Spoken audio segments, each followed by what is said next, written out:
மக்கள் மன்றத்துல போனீங்கன்னா உங்களுடைய சுயரூபம் வெளிப்பட்டணுங்கிறதுக்காக புறக்கணிக்கிறீங்களா அப்படின்றாரு.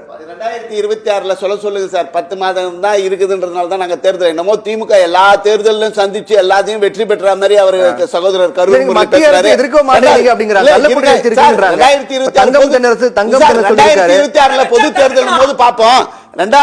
ஒரே ஒரு கேள்வி மட்டும். அமைச்சர் தங்கம் தென்னரசு சொல்லியிருக்காரு, மத்திய பாஜக அரசுக்கு ஒரு பாதிப்புனா ஓடி வந்து குறுக்கே விழுந்து அதை மடைமாற்றம் செய்வதே எதிர்க்கட்சி தலைவர் எடப்பாடி பழனிசாமி இருக்கிறது. நிதி ஒதுக்கப்படும் அப்படின்ற போது மத்திய அரசு தான் ஒதுக்கல. அதை நீங்க கேட்க மாட்டீங்க. 100 நாள் வேலை திட்டத்தை 105 நாளா உயர்த்தி தருவது தேர்தல் வாக்குறுதியில பொய்யான வாக்குறுதியை கொடுத்து தேர்தலை சந்தித்தது திமுக இல்லையா? பாருங்க, கேள்வி கேளுங்க. ரெண்டாவது சார், எனக்கு குறிப்பிட இல்லாம கேளுங்க. அதாவது சார் அவருக்கு மூடு போட்டுருங்க. நான் பேசுறேன் சார். கிளையை வெட்டும் போதே தடுத்து இருந்தால் வேரோடு வேரை தைரியம் எப்படி வந்து ஒரு வாசகம்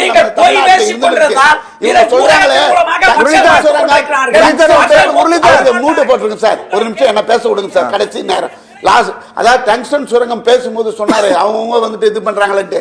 அன்று தொலைக்காட்சியில நேரடி ஒளிபரப்பு செய்த காரணத்தினால சட்டமன்றத்தில் எங்கள் எதிர்கட்சி தலைவர் சிங்கம் போல கர்ஜித்தார். சிங்கம் போல கர்ஜித்த காரணத்தினாலும் அந்த மதுரை மக்கள், வீரம் செறிந்த மக்கள், உயிரை கொடுத்தாது இந்த நாசகார சுரங்கத்தை நாங்கள் தடுப்போம் என்று வீதிக்கு வந்த காரணத்தினால்தான் இன்று ஆளும் மத்திய அரசும் மாநில அரசும் சேர்ந்து அதை நிறுத்துவதற்காக ஒரு இதா இருக்கு. அதுக்கு காரணகர்த்தா தமிழ்நாட்டினுடைய பிரதான எதிர்கட்சி தலைவர் சட்டமன்றத்தில் அவருடைய கர்ஜனை குரல் ஒலித்த காரணத்தினால்தான் இன்றைக்கு அந்த சுரங்கத்தை தடை பண்றேன்ட்டு இன்னைக்கு அமைச்சர் சொல்லிக்கிறார். இதுல கூட எங்களுக்கு நம்பிக்கை இல்லை.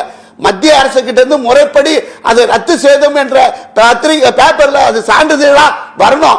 அப்பதான் நாங்க நம்புவோம். அது வரல போராடுவோம். எப்படி இவரெல்லாம் பேசுறாங்களே இதுக்கு வரல நீ சார் இந்த ஆட்சியில திரும்ப முடிய டைம் இல்ல. இந்த ஆட்சியில சட்ட ஒழுங்கு கெட்டு போச்சு. இந்த ஆட்சியினுடைய அவலத்தை நாளுக்கு நாள் மக்கள் வந்துட்டு பொது நிலையில இருக்கிறாங்க. அண்ணன் சொன்னார் இல்ல, செல்வம் அண்ணன் சொன்னார்ல, அது 100க்கு 100 உண்மை. 1000 ரூபாய் கூட பொங்கலுக்கு கொடுக்க முடியாம இந்த மக்கள் வந்துட்டு பொங்கலுக்கு நாங்க 2500 ரூபாய் கொடுக்கும் போது இன்றைய முதலமைச்சருடைய சகோதரியும் 5000 ரூபாய் கொடுக்கணும் வீதிக்கு வந்து கேட்கும் போது 2500 ரூபாய் கொடுத்தது பொங்கலுக்கு நாங்கள் அனைத்து இந்திய அண்ணா திராவிட முன்னேற்ற கழக அரசு. ஆனா இன்னைக்கு தமிழ்நாட்டு மக்களுக்கு 1000 ரூபாய்க்கு கூட கொடுக்க முடியாத ஒரு கையெழுந்த நிலையில இந்த திமுக அரசு இருக்கிறது. இந்த திமுக அரசு மீது மக்கள் கொதித்து போயிருக்கிறார்கள். இந்த திமுக 2026 தனித்து வந்தாலும் சரி, கூட்டணியோட வந்தாலும் சரி, 2026 திமுக தோல்வியடையும். 2026 புரட்சி தமிழர் எடப்பாடியார் தான் முதலமைச்சர். அனைத்து இந்திய அண்ணா திராவிட முன்னேற்ற கழகம் மாபெரும் வெற்றியை பெறும்.